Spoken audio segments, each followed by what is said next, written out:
Hello there, my name is Sixo, but more on that later, as right now, X gon' give it to you. Yes, today we're taking a look at Ultimate X-Spanse. Terrible name, but it's a rather fun crossover between Transformers and X-Men. Now before we begin, it's worth me mentioning that today's review comes courtesy of tfsource.com, so I'll put a link to their site in the video description below, and you can still pick up X-Panse from them if indeed you want to. And this is one of those Transformers collaborative efforts, and they're all kind of good fun, aren't they? I mean, we've had Ectotron, we've had Gigawatt, they're doing a Jurassic Part 1 now. Where will it end? For today though, it's just kind of fun to see the Marvel Comics logo on the packaging, and generally speaking, this thing is looking really quite exciting indeed. It's clearly inspired by the much beloved 1990s X-Men cartoon, as evidenced by Cyclops being the inspiration for the robot mode, and the rather natty packaging featuring a depiction of Wolverine and Sabretooth from that animation as well. Of course, you'll also find a nice bit of artwork of X-Panse himself, and generally speaking, the packaging is looking really on point and very colourful. Mind you, it's the toy itself that we came to see, despite the fact that it's very attractively displayed inside the box, so let's go ahead and get this thing open. Now, X-Panse comes in a little plastic clamshell along with all his various accessories, and there are some little twisty ties holding him in place, so you'll need to cut those in order to get everything free. And then let's have a little look at what you get inside the box.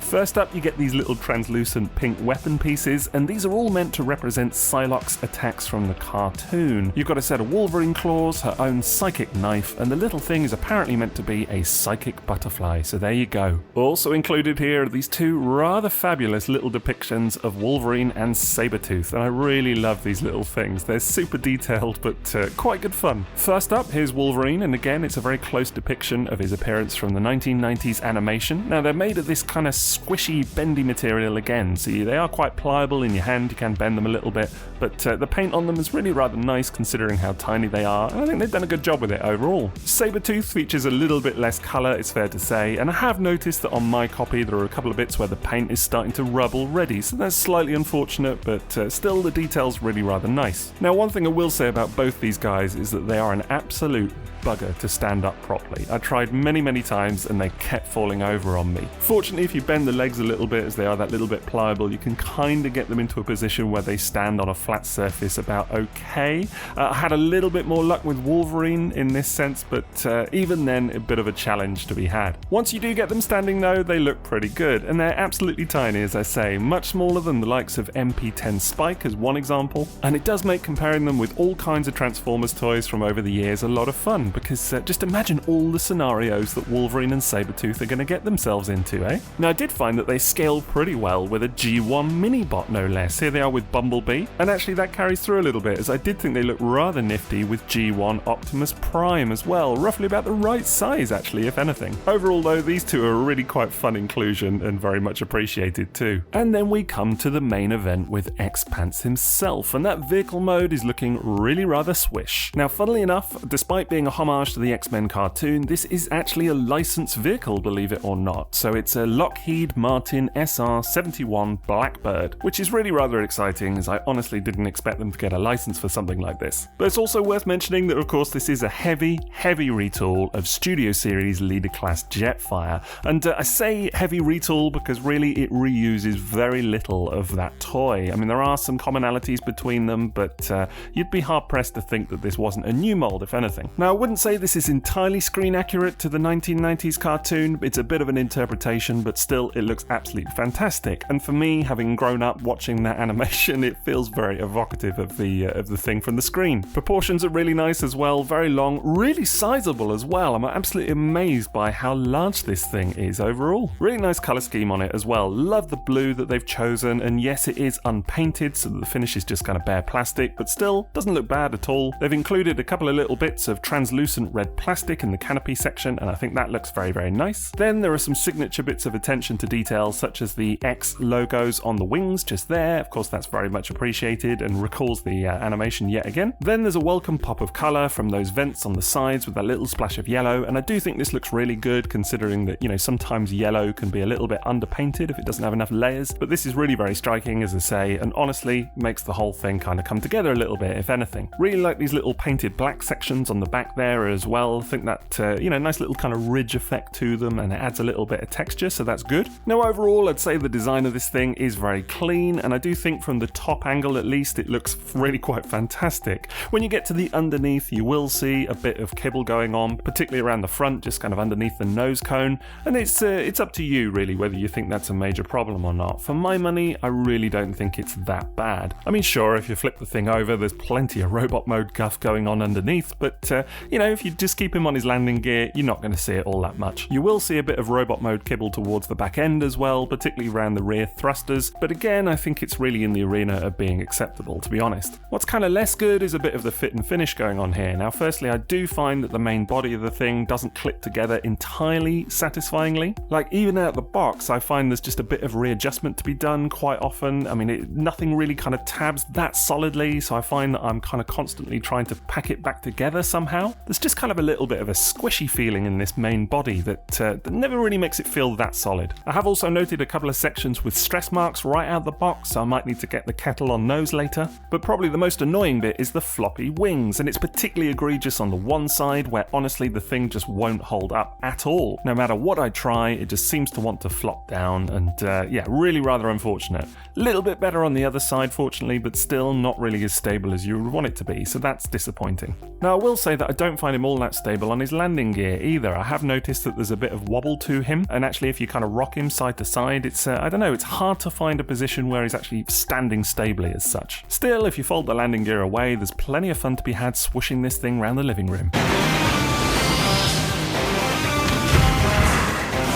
Overall then, I think this thing's a really fun nod to the 1990s X-Men cartoon. It does look fantastic. I think the size is a big part of the main value here, but there are some quality concerns along the way. I mean, don't get me wrong, he feels nice enough and he is a lot of fun, as I say, but just a couple of little nitpicks that kind of drag it down slightly, particularly considering the price point that this thing is aiming at. Still, it's a lot of fun seeing it lined up with the little Wolverine and Sabretooth figures, and I do think that they make a really nice addition to the overall set. In terms of other comparisons, you'll see that he's actually larger than a masterpiece scaled Seeker, so you really do get quite a big bot for your money. Of course, where he feels most at home is with some of his fellow TF collaborative efforts, so here you've got him with Ectotron and Gigawatt, both of which have reviews on the channel as well, by the way. And I will admit there is quite a lot of fun to be had from seeing these three together. I can't wait to see more of these in the future. On the whole then, a decent attempt at the X-Men jet, not entirely perfect, but still a lot of fun. Let's go ahead and check out Transformation.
Right, well that's Transformation done, and on the whole it's quite a lot of fun. I mean, there's nothing too complicated in there, but still actually a little bit of complexity to kind of keep you interested as well. Now most of that is related to the legs, that's where kind of most of the unfolding happens, whereas actually the top half is a fairly simple process of just kind of folding down the arms and putting the chest into place. I do wish that the backpack section kind of tabbed in a little bit more than it does, but still it seems to be holding, so I'm not going to complain about it. Besides, the end result is very striking indeed. indeed, and honestly, I love the way this toy looks in robot mode. I just think the sculpt, the detailing, the colours, all of it feels entirely on point, and it does a great job at evoking the energy of that 1990s X-Men cartoon, if nothing else. Is it a bit silly? Well, yes, but it's still undeniably awesome. Now, you will find that there's a little bit of kibble going on here. He's got these wings kind of sticking out from his sides, and of course there's these little panels just at the top behind his head as well, but really none of it's all that offensive. It all feels kind of purposeful in a weird way. And just check out that for a head sculpt, eh? I think it's one for the ages. This might be seen as a bit of a silly release by some, but honestly, there's no denying that that is a handsome noggin. Absolutely love how they've kind of captured the sultry energy of Cyclops from the cartoon, and I just think the actual silver part of the face looks really, really good indeed. Then you've got the visor, which will actually flip up out of the way to reveal a more traditional face, but I gotta say, I do like it, but I definitely prefer it with the visor down overall. Then I absolutely love the molded detail and colouring going on that chest section. It's just 1990s to the extreme. The X logo itself looks superb in pride of place, and then you've even got what I assume is a bit of a Rob Liefeld homage with all the pouches and everything else going on here. It's kind of ridiculous, but again, a lot of fun. You can tell that whoever designed this thing was having a bit of a love letter to the X-Men of the 1990s, let's say. Elsewhere, there are plenty of other paint applications as well, such as little yellow highlights on areas such as his shoulders and his knees, and you've even got a bit of silver on the inside of those wings, which looks really rather attractive. Overall then, I'm really quite blown away with the look of this toy. Like, I honestly didn't expect to appreciate it this much in hand, but it's super striking. So he's got the looks, but does he have the touch? Well, the articulation's pretty good as well. You get quite a decent range in the shoulders for one thing, particularly because of the way that part of the chest region moves as well. You get a bit of a bicep swivel as well, and then the elbows will go to about 90 degrees. I do wish that they'd go further, but at least there's a bit of a wrist swivel to try and make up for it. There's even a bit of waist swivel on this guy, and although it's below the belt as such and a bit impeded by the backpack, it's still very much appreciated overall. Then there's an attempt at double jointed knees with very strong ratchets as well, nice and clicky, and you'll get quite a decent bend, at least to 90 degrees out of those. He's even got a bit of decent foot articulation going on with an ankle tilt and a bit of articulation in the toes as well. Of course, when you're ready to pose him up, it's time to get those weapons on the go as well. So you want to take both of those pink plastic accessories and peg them into the little ports on either wrist. And there we go. I really think he looks fantastic with those in place. It adds another little welcome splash of colour to the proceedings, and honestly, it just makes him look kind of badass. Love the way both these blades catch the light. You know, there's a nice little translucent quality to them that I think really kind of makes them. And beyond that, it's just a bit of fun, isn't it? I mean, Wolverine's claws are always quite exciting, so it's just a great idea to include a little nod to them here. Now, the articulation overall is impressive, and there's lots of nice joints, but I did find the stability to be a little bit of a mare. And that's particularly true once you go to some of the more extreme poses, just because I found that the ankles weren't really up to the task and didn't really keep him standing stably. I do also find only having a 90-degree bend at the elbows a little bit frustrating, because I kind of feel like it's impeding some of the more extreme poses that I might naturally try and get with this thing. Particularly with those claw weapons in place, I don't know, it just feels a little bit limited to me. There's also the small matter of those loose wing pieces again, which are super annoying during transformation as they keep popping off, and they never really kind of sit stably in robot mode either, so it's a bit of a faff. Still though, there's no denying that this guy brings it hard in the looks department, and if you're not expecting too much out of the articulation and the overall stability, honestly, I think he looks so good that it kind of makes up for it. And of course, there's a little bit of extra play value to be had if you bring back in the little Wolverine and Sabretooth figures as well. I mean, they look absolutely tiny next to X-Spanse in his robot mode, but still, it's quite enjoyable to see. Then you get that little psychic butterfly accessory, which is apparently supposed to fit around their waist, and to be honest, the whole thing's just a little bit weird, if anything. I mean, it just kind of makes them look like they're not very confident swimmers. Still, despite a couple of quirks on the way, I do think that there's quite a lot of fun to be had with X-Spanse overall, as I say, and